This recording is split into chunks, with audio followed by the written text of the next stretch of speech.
लोकसभा के कब से मिलता साजा। बाहर से नेता लेवे आइल माजा, शिवहर लोकसभा के कब से मिलता साजा। बाहरी नेता के न तू करी हो सपोर्ट हो,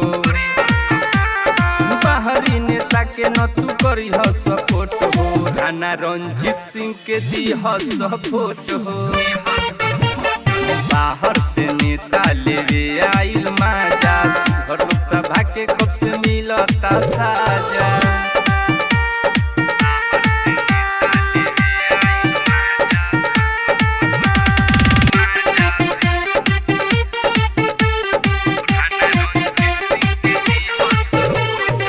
शिवहर के आजले न मिलल बारेल हो, जीतेला कौनो नेता करेला खेल हो। शिवहर के आजले न मिलल बारेल हो, जीतेला कौनो नेता करेला खेल हो। दारू मुर्गा केहू के न खई हो तू वोट हो, राणा रंजीत सिंह के दी हो सब वोट हो।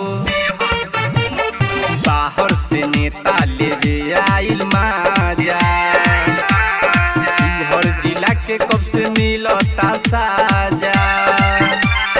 बाहर से नेता लेवे आइल माजा, शिवहर जिला के कब से मिलता साजा।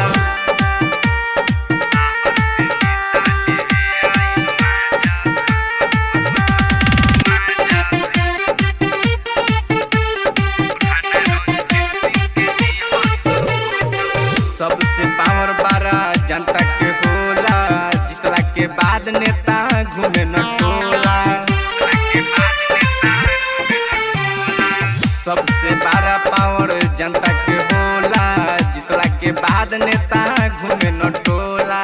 वोट खातिर थाली में के खा जाए रोटी छोट हो, राणा रंजीत सिंह के दी हो सब वोट हो।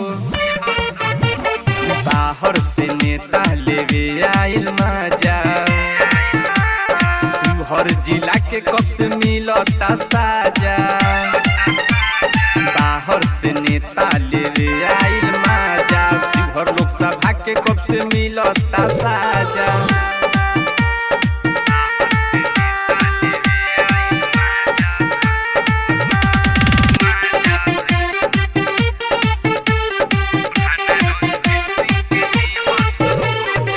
बाहर के नेता करे शिवहर विनाश हो, घर ही के बेटा करी कहियो विकास हो।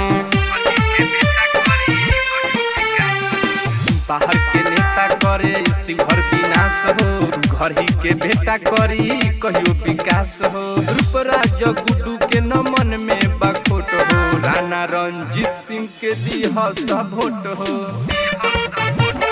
बाहर से नेता लेवे आइल माजा, शिवहर लोकसभा के कब से मिलता साजा।